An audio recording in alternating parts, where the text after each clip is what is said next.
Welcome back. JPMorgan CEO JB Diamond has praised the Prime Minister for all of his achievements in India, saying that he's done an unbelievable job.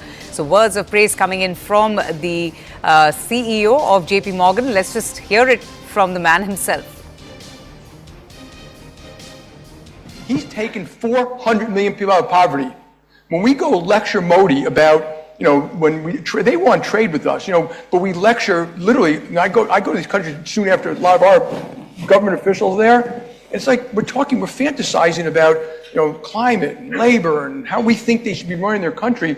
He has 400 million people without toilets.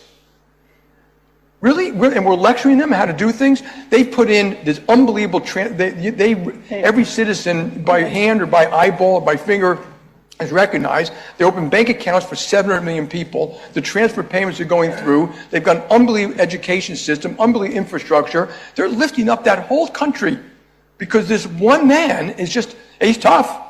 But I think you have to be tough to break that down, and he's breaking down some of the bureaucracy. They have, I think it's 29 states or something like that, but they all had completely different, it's almost like Europe, they have completely different tax systems, which leads to enormous corruption. He's breaking all that stuff down.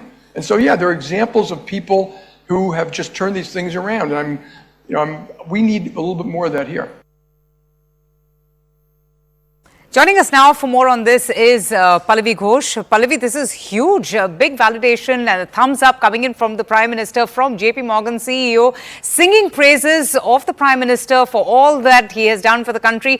In fact, very interestingly, he also praises India's tax regime as well, and it's coming in the midst of this whole row around Sam Petroda's recent remarks.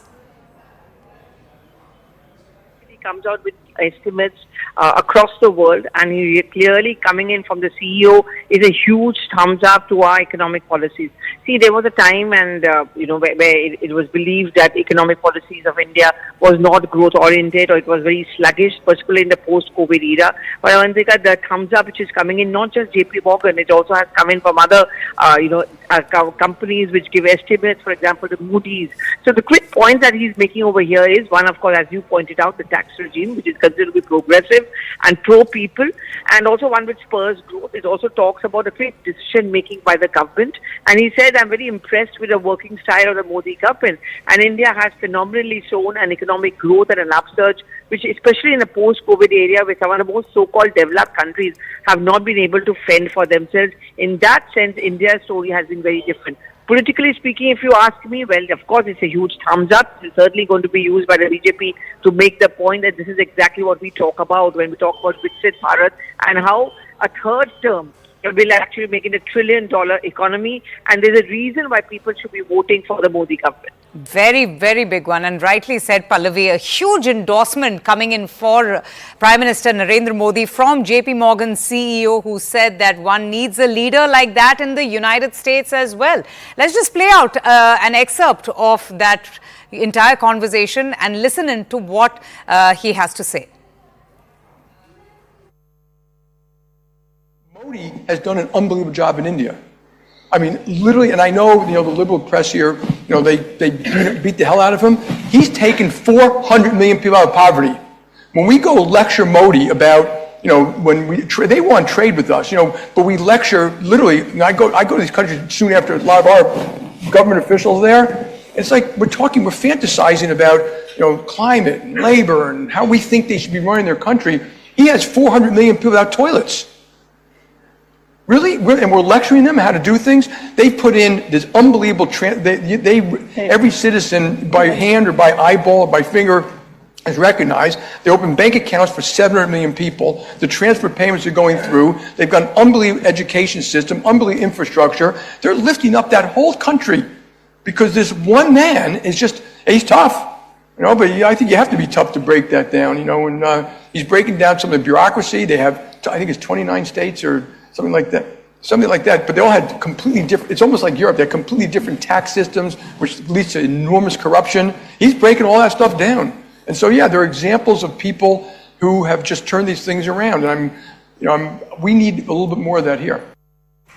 Mr. R.P. Singh from the BJP also joins us on the broadcast. Mr. Singh, I don't know if you have heard what the CEO, Mr. Jamie, has said, but I'm sure you'll be smiling year to year with the kind of praises that the JPMorgan CEO is, heaping on the Prime Minister. He goes on to praise all the reforms of the Prime Minister. He goes on to praise the Prime Minister for taking a tough stance.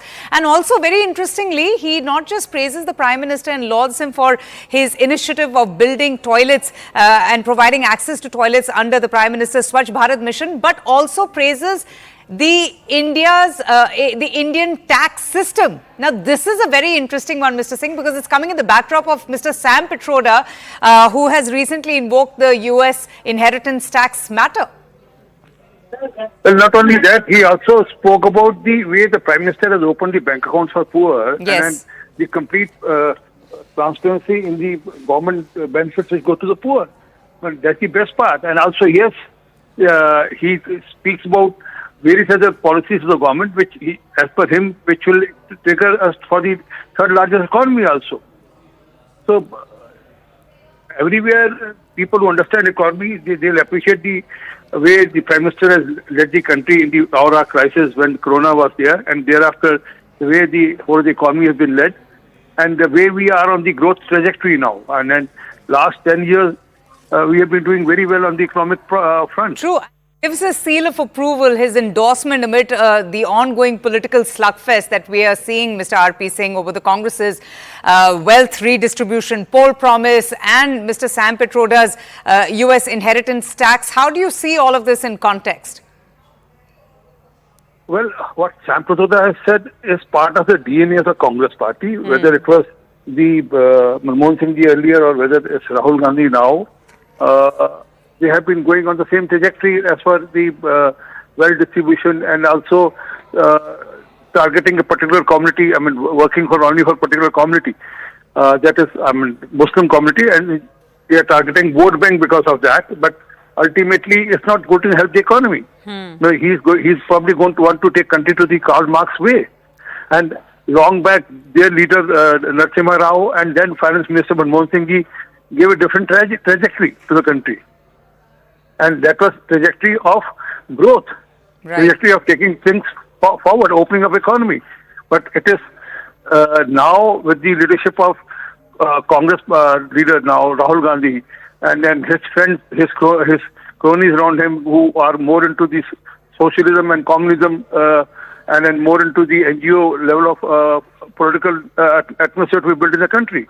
How do you see this amid all the criticism and brickbats that have been coming from the Prime Minister or for the BJP, from the Indie bloc, from the opposition comes, the JPMorgan CEO who's heaping praises on the Prime Minister, who's in fact not just blindly heaping praises, he talks about all the issues, all the reforms. And he's also saying, in fact, it takes a very tough leader to make those changes. Well, there's no doubt that decision taken by the Prime Minister has been the toughest decision.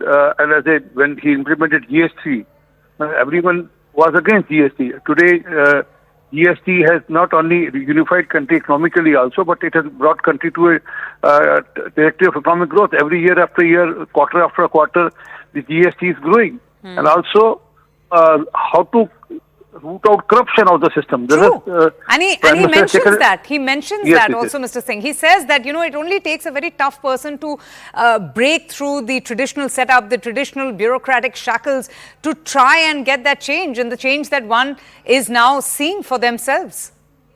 That's what I was saying, that when Prime Minister hits at corruption, it's being appreciated worldwide. The way the norms of the administration are broken, and then all those who are known for corruption, and because political corruption is seen more on the television and is spoken more, and then they're more in the environment. The fact is, it's not merely political people who are into corruption system. There are businessmen, there are bureaucrats also who are part of the corruption, and Prime Minister ensured that all should be taken, rounded up, and strictest action should be taken, and that also helped the investors also. It gives a different sort of level of confidence in us to the investors also, that yes, this country is hitting at corruption, and then probably things will, when we go there and invest there. We don't need to go through the bureaucratic channel or the political channel to get things done and to see. Or they are not looking for favor. They are looking for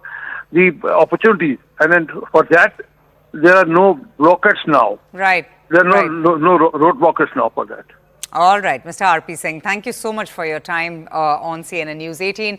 And with that, it's time for me to wrap up things here. But the news and updates continues on the other side with my colleague Ayushman. Keep watching.